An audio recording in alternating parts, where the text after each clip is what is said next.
And still amidst the concerns around abductions, former Nandi Hills Member of Parliament Alfred Keter appeared today before the Directorate of Criminal Investigations headquarters together with the Azimio leaders a day after he was violently ejected from his motor vehicle by individuals who look like policemen.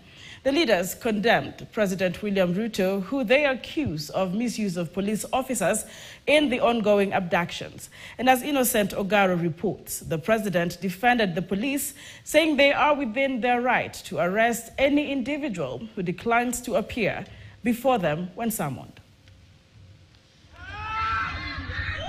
Former Nandi Hills MP Alfred Keter is the latest individual to be kidnapped by individuals who have the profiles of police officers in civilian attire. Keter was, however, released by the police a few hours later. Today, Azimio leaders accompanied him to the DCI headquarters where they condemned the act. I can imagine what the children are going through. In fact, my daughter, who is away, brought it to our attention because we have a family WhatsApp group, and she wanted to know, why has Baba Sasha been arrested? What has he done? What crime has he committed? Now, what explanation can you give to a 12-year child who is asking very hard questions?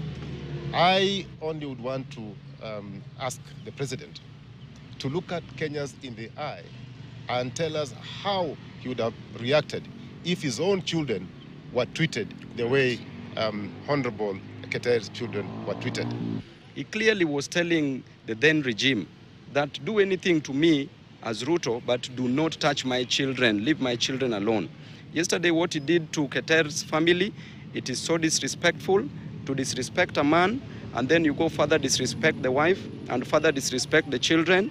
It's just a big shame. Once the bill has been withdrawn, Ruto must go. Correct. And actually, there's an act that should take precedence as things are.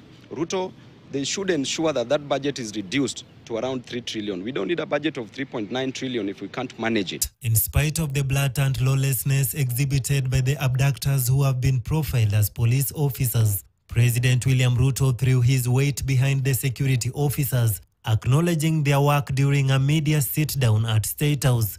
This in stark contrast to his pledges to end the frequent abductions in the country. I said there will be no extrajudicial killing in Kenya. That's number one. And I have made sure that there is no extrajudicial killing in Kenya. That's number one. Number two, when I came into office, I said I want an independent police service. And I did sign the necessary instruments so that the police does not need permission, does not need authority, and does not report to the office of the president. The police operational, financial independence, I have made sure that the police don't have to ask me, don't ask anybody. They operate independently. A video that went viral online clearly captured Alfred Keter being suddenly and forcefully taken away after leaving church with his family in the Lavington area of Nairobi. Keter has been critical of President William Ruto's administration, especially while in support of the Gen Z in the opposition to the controversial Finance Bill 2024. Earlier this week, the police reform group reported that the abduction of 34 people is linked to the opposition of the controversial 2024 Finance Bill. Innocent Ogaro, Keter News, Nairobi. At the same time, pressure is mounting on President William Ruto to address